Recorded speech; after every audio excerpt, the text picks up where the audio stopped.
વનસ્પતિ કઈ રીતે ખોરાક મેળવો અને પ્રાણી કઈ રીતે ખોરાક મેળવો. અને નોર્મલી આપણે જોઈએ તો દરેક સજીવના જીવન જીવવા માટે શું જરૂરી હોય? ખોરાક. એ ખોરાક આપણે અલગ અલગ રીતે મેળવીએ. મનુષ્ય છે બરાબર, તો તમે વનસ્પતિમાંથી ખોરાક મેળવો. બરાબર, પ્રાણીઓમાંથી ખોરાક મેળવીએ છીએ બરાબર. એ સિવાય તમે કોઈ ખેતી કરીને ખોરાક મેળવો છો. તો આપણે સજીવ છે, મનુષ્ય છે એટલે આપણે એવું કરી શકીએ. પણ વનસ્પતિ પ્રાણીઓ સામેથી ખોરાક મેળવો એ આપણે ભણવાનું છે. તો જોઈએ પહેલાં વનસ્પતિમાં પોષણ જોઈએ. તો પહેલાં પોષણ એટલે શું? તો જો સજીવો દ્વારા ખોરાક ગ્રહણ કરવાની અને શરીર દ્વારા તેનો ઉપયોગમાં લેવાની પ્રક્રિયાને પોષણ કહીએ. તમે ખોરાક ગ્રહણ કરો સજીવ એટલે આપણે બધા આવી જઈએ. વનસ્પતિ, પ્રાણીઓ, મનુષ્ય શું કહે છે? ખોરાક ગ્રહણ કરવાની. તમે ખોરાક ગ્રહણ કર્યો અને એ ખોરાકનો તમે ઉપયોગમાં લ્યો. નોર્મલી આપણે મનુષ્ય ખોરાક ખાઈએ તો તમે ખોરાક શાના માટે ખાઓ? શક્તિ માટે. તમે શક્તિ મળે અને શક્તિના આધારે તમે કાર્ય કરી શકો. દોડવાથી લઈને, લખવાથી લઈને, જોબ જતા હોય તો જોબમાં કોઈ કાર્ય કરી શકો. વાંચવા બેઠા હોય તો એ વાંચવામાં તમે કોઈ શક્તિ વપરાય, લખવામાં કોઈ શક્તિ વપરાય બરાબર. એ શક્તિ આપણને સમય મળે ખોરાક ગ્રહણ કરવાથી. અને તમે જે ખોરાક ગ્રહણ કરો છો એ વસ્તુને શું કહેવાય? પોષણ. તો પોષણ આપણે આજે બે ભણવાના, વનસ્પતિમાં પોષણ અને પ્રાણીઓમાં પોષણ. તો જો વનસ્પતિમાં પોષણ અને પ્રાણીઓમાં પોષણ એમાં પણ બે પ્રકાર આવે, સ્વાવલંબી અને પરાવલંબી. તો સ્વાવલંબી કોને કહેવાય? તો જો સજીવો સરળ પદાર્થોમાંથી પોતાનો ખોરાક જાતે બનાવે તેને સ્વાવલંબી પોષણ કહે છે. એટલે એવા સજીવો કે જે પોતાનો ખોરાક જાતે બનાવે એને સ્વાવલંબી કહેવાય. તો આપણે મનુષ્ય સમાઈએ સ્વાવલંબી, જો આપણે પોતાનો ખોરાક જાતે બનાવીએ છીએ. તે પ્રાણીઓ કહો તે ગાયની વાત કરો તો ગાય પરાવલંબી, જો કોઈ પોતાનો ખોરાક જાતે બનાવતી નથી. પણ વનસ્પતિ આવે તમારી બરાબર, તો વનસ્પતિ બંનેમાં આવે. અમુક વનસ્પતિ એવી છે કે જે પોતાનો ખોરાક જાતે બનાવે અને અમુક વનસ્પતિ એવી છે ને કે જે બીજા ઉપર આધાર રાખે. જો બીજા પર આધાર રાખીને એવું કહેવાય પરાવલંબી. અથવા પરાવલંબી કે અને કઈ વનસ્પતિ આવે? કીટ પણ આવે છે, કીટકનાશક પણ આવે છે. અથવા અમરવેલ, અમરવેલ નામની વનસ્પતિ છે એ બીજા પર આધાર રાખે. અમરવેલ તમે જોઈએ છે કે કોઈ વૃક્ષ હોય તો એ વૃક્ષ ઉપર પેલી પીળા કલરની દોરીઓ એના પર વીંટળાયેલી હોય. એ પીળા કલરની દોરી તમને દેખાય એક પ્રકારની વનસ્પતિ. આપણે એવું કરે કે કોઈ ઝાડ ઉપર વીંટળાયેલી હોય ને તો એ ઝાડ જે ખોરાક મેળવે ને એમાંથી એ ખોરાક ખાઈ જાય. એ સિવાય કળશપર્ણ નામની વનસ્પતિ આવે છે. કળશપર્ણ નામની વનસ્પતિ આવે છે એ ઓનલી ફોર કીટકો જ ખાય, માંસાહારી કહેવાય. એનું આમ કળશ જેવું આવે, એનું પાંદડું આવે ને કળશ જેવું આવે. પહેલાં બંધ હોય જેવું કોઈ જીવજંતુ આવી એટલે કોઈ ખુલી જાય અને એના અંદર કોઈ ચીકણો પદાર્થ આવે. એ ચીકણો પદાર્થ ચોંટી જાય પેલા જીવજંતુ એટલે ઉડે નહીં. એવું થાય તડપી તડપી મરી જાય પછી એને ખાઈ જાય. એ કળશ પણ આવે. એ સિવાય આપણે તો ખબર નહીં પડે વિશ્વના જે એમેઝોન જંગલ છે બરાબર, તો એ જંગલમાં આવી જીવલેણ વનસ્પતિ ઘણી છે કે જે મનુષ્યનો પણ પ્રાણ લઈ શકે. એ પ્રકારની વનસ્પતિ છે તે બધી કઈ કહેવાય? પરાવલંબી, કે જે બીજા ઉપર આધાર રાખતી હોય. અને સ્વાવલંબીનો મતલબ થાય કે જે પોતાના પર આધાર રાખતી હોય અને પોતાનો ખોરાક જાતે બનાવે. તો જો પોતાનો ખોરાક જાતે બનાવે છે તો કઈ રીતે બનાવતું હશે બરાબર? તો વનસ્પતિ જો પોતાનો ખોરાક જાતે બનાવે છે તો એ પ્રક્રિયાને કહેવાય પ્રકાશ સંશ્લેષણની પ્રક્રિયા. બરાબર, જો વનસ્પતિ પોતાનો ખોરાક જાતે બનાવો તો એ પ્રક્રિયાનું કહેવાય પ્રકાશ સંશ્લેષણની પ્રક્રિયા. ત્યાં પૂછાય પરીક્ષામાં કે વનસ્પતિની ખોરાક બનાવવાની પ્રક્રિયાને શું કહેવાય? તો પ્રકાશ સંશ્લેષણની પ્રક્રિયા. બરાબર, તો ખોરાક બનાવે છે તો કઈ રીતે બનાવો? તો આપણે નોર્મલી આપણે એવું ભણ્યા છે બરાબર કે વનસ્પતિ હોય તો એ જમીનના મૂળથી બરાબર પોષક તત્વો, ખનિજ તત્વો, પાણીનું ગ્રહણ કરે. એવું આપણે ભણ્યા છે. પણ એના પર્ણમાંથી પણ ખોરાકનું ગ્રહણ કરે. તો જોઈએ આપણે પ્રકાશ સંશ્લેષણની ક્રિયામાં તો શું કહે છે? પર્ણો એ વનસ્પતિમાં ખોરાક બનાવવા માટે કારખાના છે. જો સૌથી વધુ ખોરાક શેમાં બને? પર્ણોમાં. હવે પર્ણો બને એટલે મતલબ થયો કે કોઈ પણ વૃક્ષ હોય તેમાં અસંખ્ય પર્ણો આવેલા હોય છે.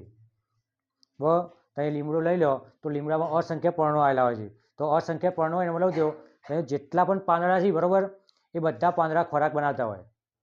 જેટલા પણ પાંદડા છે બરાબર એ બધા પાંદડા ખોરાક બનાવતા હોય. તો જો વનસ્પતિના પર્ણ ખોરાક બનાવો. એ સિવાય જમીનમાં રહેલા પાણી અને ખનિજ તત્વોનું મૂળ દ્વારા શોષણ થાય અને તેનું પરિવહન પર્ણ સુધી થાય. બરાબર, જે મૂળ દ્વારા જે પાણી અને જે ખનિજ તત્વોનું શોષણ થાય, બરાબર, તમે જે પાણી રેડો છો, વરસાદ દ્વારા જે પાણી પડે છે, અથવા તમે ખેતરમાં જે ખાતર આપ્યું હોય, બરાબર, તે મૂળ સુધી પહોંચે અને મૂળ સુધી પહોંચે પછી મૂળ શું કરે, બરાબર, એ પાણીને ઉપર લઈ જાય. હવે એ ઉપર લઈ જાય છે પર્ણ સુધી, બરાબર, તો પરીક્ષામાં તો એવું પૂછાય, આપણે લખ્યું નહીં પણ ત્યાં એવું યાદ કે મૂળ દ્વારા જે પાણી ચૂસાય છે, બરાબર, એ પર્ણ સુધી પહોંચે છે, તો એ કઈ પ્રક્રિયાના આધારે પહોંચે છે? તો યાદ રાખજો, કેશાકર્ષણ પ્રક્રિયા. બરાબર, કઈ પ્રક્રિયા? કેશાકર્ષણ પ્રક્રિયા.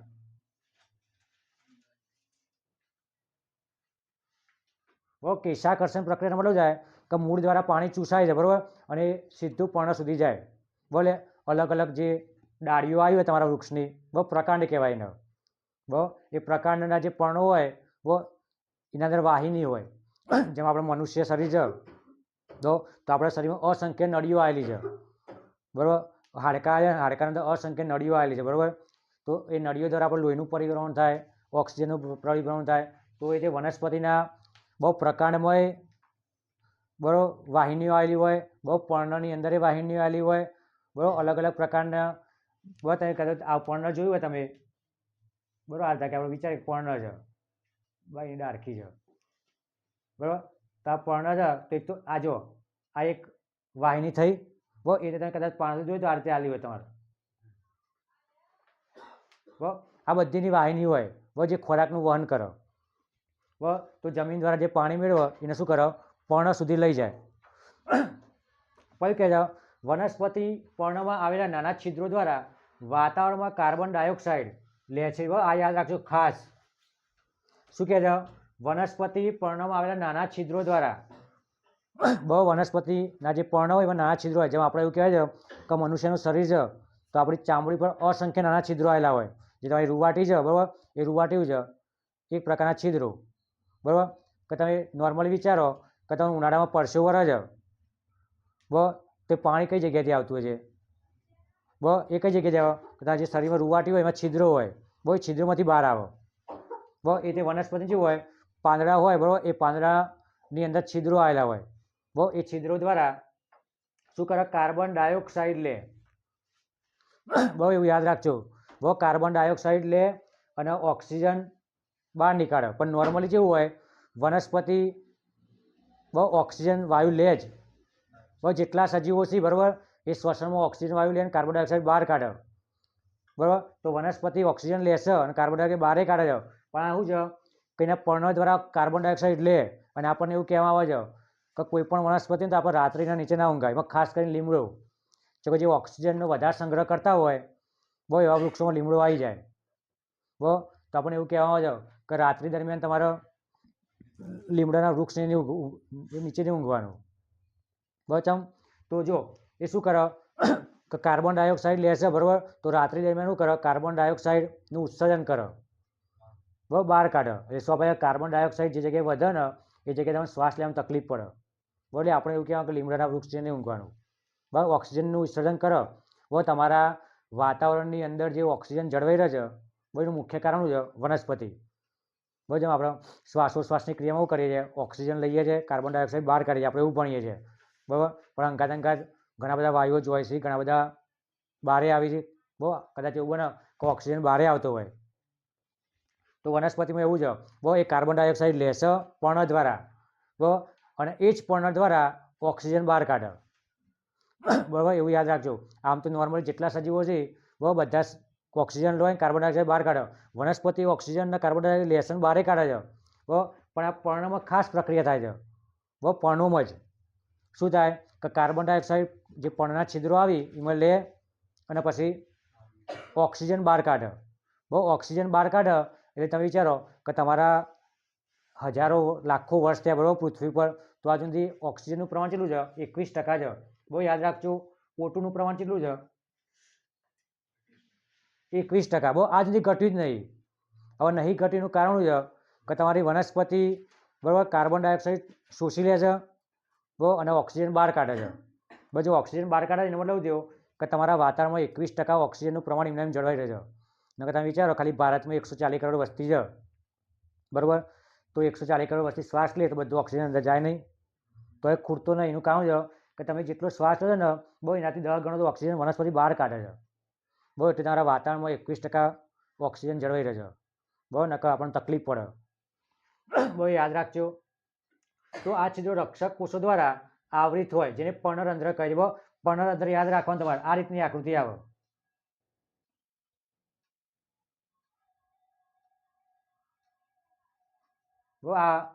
આ પર્ણ છે બરોબર.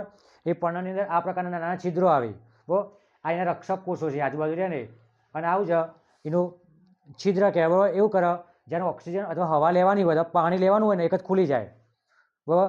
જે વખત હવા પાણી બરાબર લેવાનું હોય કદાચ છિદ્ર ખુલી જાય અને જો વધારે પડતું થઈ જાય તો થાય એ છિદ્ર બંધ થઈ જાય. આ રીતે બંધ થઈ જાય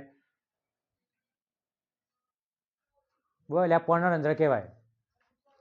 પર્ણરંધ્રનું કામ શું છે કે વાયુ અથવા હવાનું લેવાનું હવા પોતાની અંદર ગ્રહણ કરે અથવા પાણીનું ગ્રહણ કરે બરાબર. અને જે કંઈ જરૂરત ના હોય એ બંધ થઈ જાય. નોર્મલ તમે આખો દાડો મૂળ દ્વારા પાણી પાપા કરો છો તમારે એવું નહીં વિચારવાનું વનસ્પતિ બધું પાણી પી જ જાય છે. એની ઈચ્છા હોય તો પીવે નકર પર્ણરંધ્ર બંધ થઈ જાય ને કહું થાય એ મૂળના અંદર રક્ષાયેલું રહે.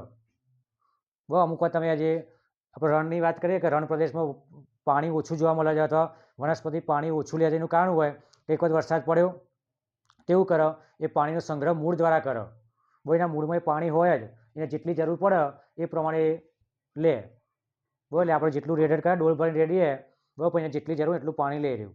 બાકી એવું કરે સંગ્રહ કરો કે તમે અઠવાડિયું ચોક બહાર જતા રહ્યા અને તમે પાણી ના આપી તો શું કરવાનું? તેવું કરે એક પાણી કામમાં આવે. જેમાં આપણો શરીર હોય તો મહિનો મોડા પડે તો વગાડવા થાય. એ રીતે વનસ્પતિને એવું હોય કે તમે મહિનો બહાર જતા રહ્યા બરાબર તો કરમાઈ જાય. એના કરતાં જેટલું એના જે સ્ટોક હોય એમાં પાણી લે. તે યાદ રાખજો.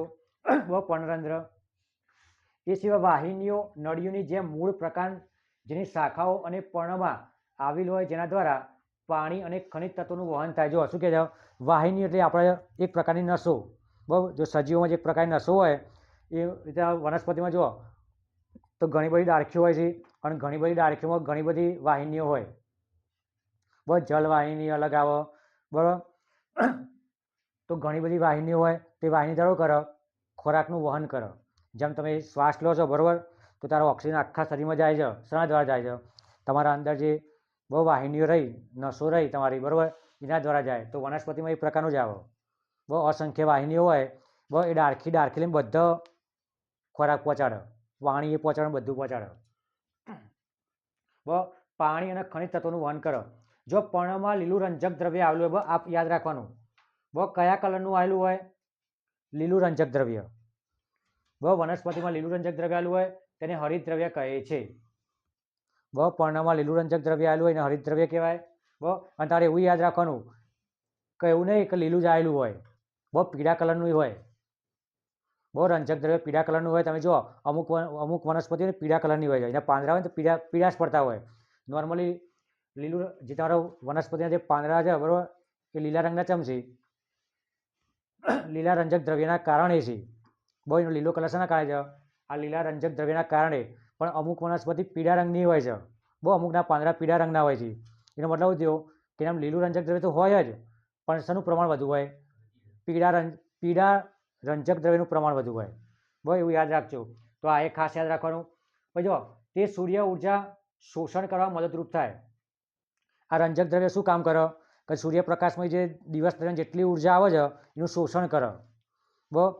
નોર્મલી વનસ્પતિ હોય ને એ પ્રકાશ સંશ્લેષણની ક્રિયામાં જ પોતાનો ખોરાક બનાવે. એટલે સૂર્યપ્રકાશની હાજરીમાં જ બનાવે. તમે કદાચ આગળ નેના હોય કદાચ છઠ્ઠામાં ભણ્યા હોય તો તમને આવે છે કે 2 છોડ લેવાના. એક છોડને પ્લાસ્ટિકની કોથળી વડે બાંધી દેવાનો અને બીજા છોડને ખુલ્લો રાખવાનો જેને હવા ઉજાસ મળે. તમે 3-4 દિવસ પછી જોશો ને તો જે પેલી પ્લાસ્ટિકની કોથળીવાળો છે ને એના ટપકો થઈ ગયો છે બરાબર. અને પેલો એકદમ મસ્ત ખીલેલો છે. જો પેલાને જે હવા ઉજાસ મળવાની હોય ને એ મળે ને ધીમે ધીમે કરમાય. જે પ્લાસ્ટિકની કોથળીવાળો હોય અને જે પેલો ખુલ્લો હોય ને બરાબર એને ભરપૂર પાણી મળતું હોય. નોર્મલી તમે વિચારી લો કે કોઈ છોકરો છે 2 છોકરા બરાબર એકને તમે રખડતો કરી દો. બે ભાઈઓ છે બરાબર તમે એકને રખડતો કરી દો બહાર તાર જો ફરવું હોય ફર અને એકને ઘરમાં રાખો કે તારે બસ ખાલી ભણવાનું, ખાવાનું, પાછું ભણવાનું, ચોઈ જવાનું નહીં, તો કોનો વિકાસ વધારે થાય? જે બહાર ફરતો હોય એનો. બરાબર, તમે એને કોઈક વસ્તુ લેવા મોકલો, બહાર ફરતો હોય તો ગમે ત્યાંથી શોધી લાવો, પણ પેલો જે ઘરના બહાર જ નહીં ગયો, બરાબર, તમે એને દૂધની કોથળી લેવા મોકલો ને તો વિચારો કે ચોબાદ જવું.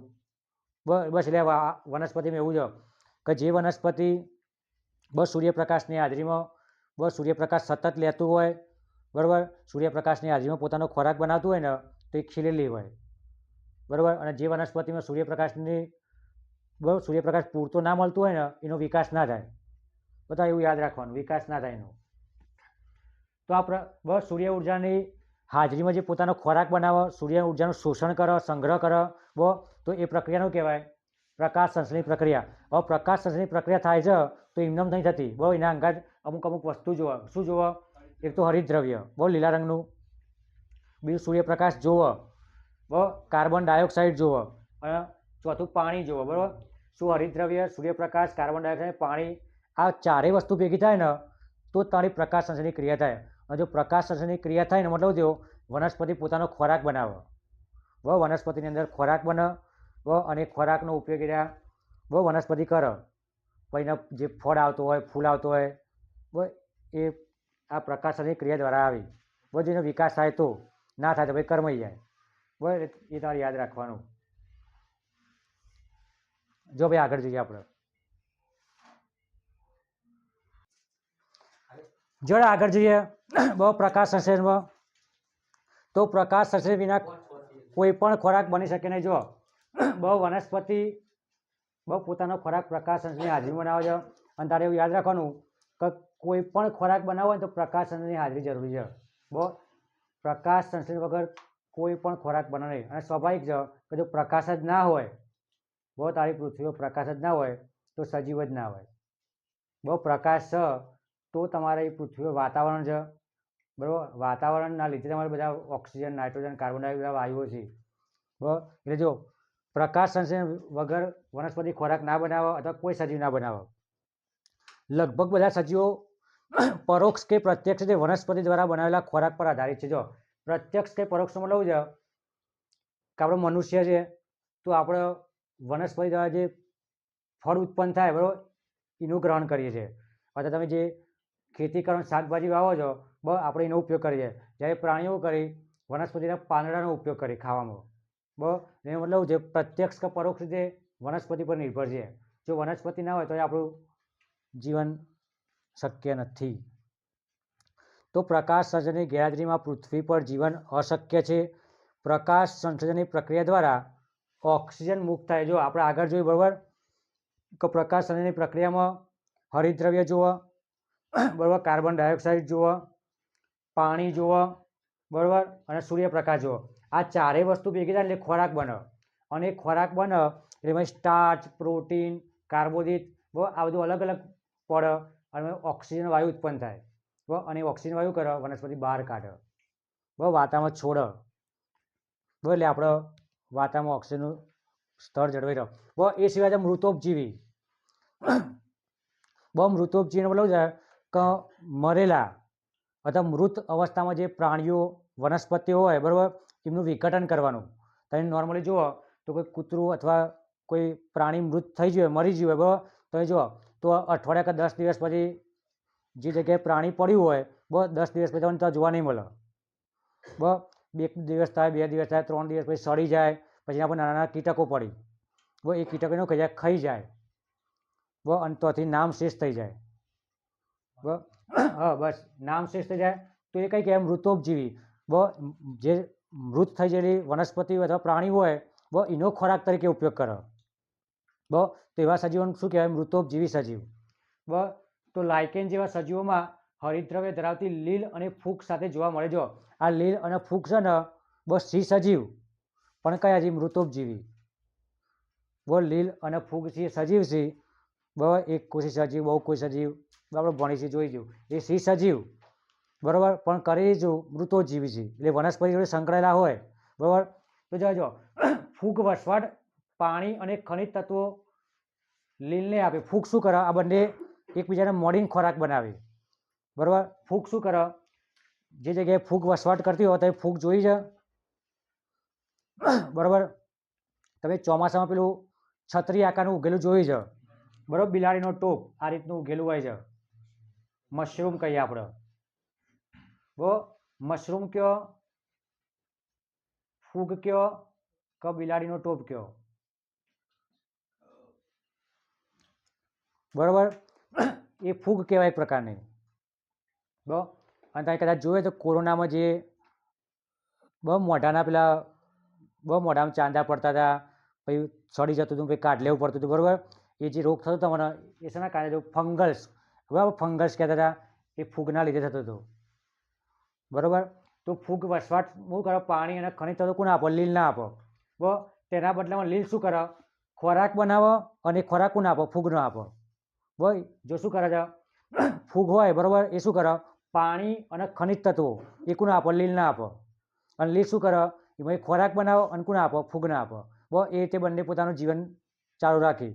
અને કદાચ તમે લીલ જોઈ હશે, જો તમારા વોચમાં પડી હોય, બહુ થોડી હોય, પછી બીજે દાડ ડબલ થઈ જાય, બરાબર. લીલના વધવાનું જે ક્રિયા હોય ને એ 10 ગણી હોય, બરાબર, રોજ 10 ગણી વધે, બરાબર. તમે મહિનામાં જો તો આખું વોચ લીલ થઈ ગયું હોય, બરાબર. એ સિવાય ખાસ યાદ રાખવાનું, રાઇઝોબિયમ જેવા બેક્ટેરિયા વાતાવરણમાંનું નાઇટ્રોજન લઈ શકે છે, બરાબર. તમે સજીવ છો, બરાબર, તો કોઈ પણ સજીવ નાઇટ્રોજનને સીધે ના લઈ શકો, બરાબર. તમે નાઇટ્રોજનને સીધે લઈ ના શકો, બરાબર, નાક દ્વારા, બરાબર, કોઈ સજીવ ના લઈ શકો. પણ ખાલી એક યાદ રાખવાનું, રાઇઝોબિયમ નામનો જે બેક્ટેરિયા છે, બરાબર, એ બેક્ટેરિયા શું કરે, નાઇટ્રોજનનો સીધો પોતાના શ્વસનમાં લે, શ્વાસોશ્વાસની ક્રિયા દરમિયાન લે, બરાબર. એ ખાસ યાદ રાખજો. જોઈએ પછી આપણે આગળ જોઈએ પ્રાણીઓમાં પોષણ જોઈએ. જો પોષણમાં આપણે આગળ જોઈએ, પ્રાણીઓના પોષણમાં જોઈએ, જે ઘાસ ખાનારા પ્રાણીઓ હોય, એના વિશે જોઈએ. તો ઘાસ ખાતા પ્રાણીઓમાં પાચન કઈ રીતે થાય, તો તમે જો ગાય, ભેંસ કે બીજા ઘાસ ખાનારા પ્રાણીઓ ખૂબ જ ઝડપથી ઘાસ કરી જાય છે, બરાબર. એમાં આમાશય નામના જઠર, બરાબર, એમાં જે જઠર હોય, બરાબર, એમાં આમાશય નામની કોથળી આવેલી હોય, બરાબર. અમુક ભાગ સંગ્રહ થાય, જે ગાય હોય, બરાબર, ભેંસ હોય, બરાબર, જેનું આંતરડું હોય, બરાબર, એ થોડું મોટું આવ્યું હોય, અને આમાશય નામની કોથળી આવી હોય જઠરમાં, બરાબર. જે ગળેલું જે વસ્તુ હોય, બરાબર, ઘાસ હોય, બધા આપણે જોઈએ છે ઘણા બધા પ્રાણીઓ, બરાબર, પ્લાસ્ટિકની કોથળીઓ કાગળ બધું ખાઈ જાય છે, બરાબર. તે આ આમાશયમાં જમા થાય, બરાબર. અને પછી શું કરે, જો અહીં ખોરાક અર્ધપાચિત હોય છે, બરાબર. એ આમાશયમાં જે ખોરાક જતો રહ્યો, બરાબર, ડાયરેક્ટ ગળી જોઈ રહ્યા, બોલે આમાશયમાં જે ખોરાક જાય ને એ અર્ધપાચિત હોય, પાચન થયેલો ના હોય, બરાબર. અર્ધપાચિત ખોરાક હોય પછી શું કરે, એને પાચન કરવા માટે વાગોળે, બરાબર, વાગોળ કરે, બરાબર. વાગોળેલ ખોરાક જો પાચિત ના થાય તો શું થાય, પાછું મોંમાં પાછો આવે, બરાબર. પ્રાણીના મોંમાં પાછો આવે, બરાબર. અને મોંમાં પાછો, અને આ પ્રક્રિયાને વાગોળવું કહેવાય, બરાબર. આપણે અમુક વાર જોઈએ કે ગાય કે ભેંસ હોય, બરાબર, એ કોઈ ખોરાક ખાઈ જાય છે, અમુક પછી એને વાગોળ કરી મોઢામાં ફીણ વળે છે, બરાબર. તો એ ફીણ વળવાનું કારણ છે કે જે અપાચિત ખોરાક હોય ને એ પાછો આવે, બરાબર, મોંમાં પાછો આવે, એના કારણે ફીણ વળે, બરાબર.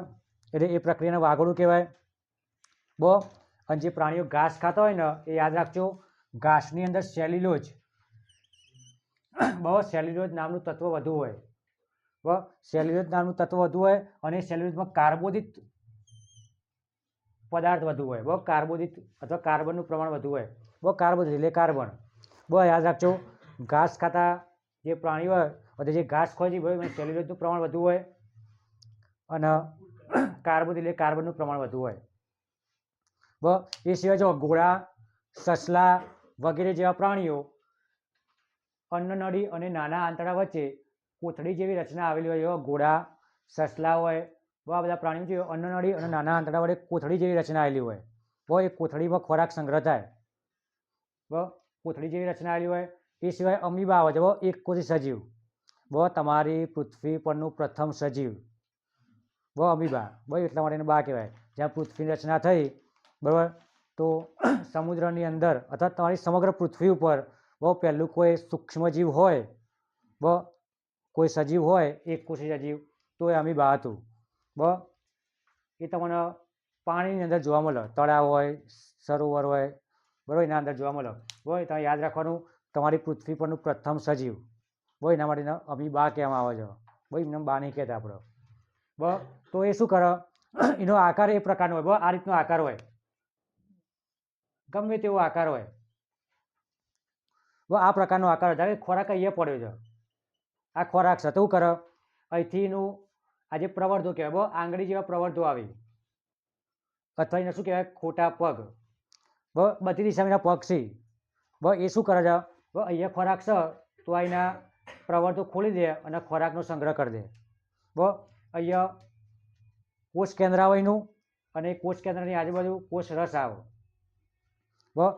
જો આ તો અહીંયા ખોરાક છે, બરાબર, જો કદાચ અહીંયા ખોરાક હોય તો શું કરે, આ પ્રવર્ધો ખોલી દે અને ખોરાકને પોતાની અંદર લઈ લે. અને આ કોષ રસ દ્વારા એને વલોવીને બરાબર એનું પાચન કરી દે. તો યાદ રાખવાનું, અમીબા આંગળી જેવા પ્રવર્ધો હોય. આંગળી જેવા પ્રવર્ધો મતલબ કે જેમ તે આંગળી લોબી કરતા હોય ઘણી પ્રકારે ખોરાક પકડી લે. પછી એના શરીરમાં લઈ જાય અને આ કોષ રસ દ્વારા ખોરાકને પાચિત કરી દે. અને બરાબર, તો એ પ્રવર્ધો હોય આંગળી જેવા, એનો કહેવાય ખોટા પગ કહેવાય. બરાબર, એનો કોઈ આકાર નહીં અમીબાનો, આકાર વગર નહીં જાય, પણ ગમે તેવો આકાર તમે આ રીતે દોરી શકો, ઓમ કરી દોરી દો, ઓમ કરી દોરી દો. આ પ્રકારનો આકાર છે. પણ જે બાજુ ખોરાક હોય ને એ બાજુના પ્રવર્ધો ખુલી જાય અને ખોરાકનું પાચન કરી લે. તે પ્રવર્ધો કહેવાય ખોટા પગ કહેવાય. બરાબર, અને એ ખોટા પગ દ્વારા એ ખોરાકને પકડે અને ખોરાકને આરોગ્ય. બરાબર, તો અહીંયા આપણે વનસ્પતિઓમાં પોષણ અને પ્રાણીઓમાં પોષણ જોયું. હવે આપણે નેક્સ્ટ લેક્ચરમાં મનુષ્યમાં પાચન જોઈશું. કે મનુષ્ય ખોરાકનું પાચન કઈ રીતે કરે છે, એના વિશે જોઈશું. તો જો તમને વિડીયો ગમ્યો હોય તો લાઈક કરો, શેર કરો અને ચેનલને સબસ્ક્રાઈબ કરો. જય હિન્દ.